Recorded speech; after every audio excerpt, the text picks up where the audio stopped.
স্বর্ণে জাকাতের নিসাব 20 মিসকাল বা 7.5 তোলা স্বর্ণ বা 87.45 গ্রাম স্বর্ণ বা এই পরিমাণ সম্পদ যদি কারোর পূর্ণ 1 বছর মালিকানায় থাকে তাহলে আল্লাহ তাআলা তার উপর যাকাত ফরজ করেছেন।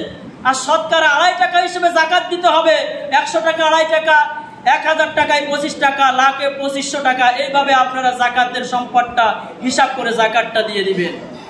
আর যেহেতু রূপার দাম কম বিদায় ইসলামিক স্কলারসগণ প্রতি বছর এর উপরে ভিত্তি করে মাসালাটা দেয়। বর্তমান বাজার দর হিসেবে রৌপ্যের যাকাতের মূল্য একটু কম। যাকাতের নিসাব হচ্ছে 200 দিরহাম বা 52.5 তোলা যাকাত বা 612.25 গ্রাম বা এর সম পরিমাণের যদি কারোর কাছে সম্পদ থাকে, ফুকাহা ইকরামগণ বলেছেন যে পূর্ণ মালিকানায় 1 বছর কারোর কাছে যদি 90 থেকে 95 হাজার টাকা থাকে তাহলে তার উপর যাকাত ওয়াজিব, তাহলে তার উপর যাকাত ফরজ। তাহলে আমাদের সোসাইটিতে অধিকাংশ মানুষ যাকাত দেওয়ার হকদার, কিন্তু আমাদের সোসাইটিতে এই যাকাতটা কিন্তু দেওয়া হয় না।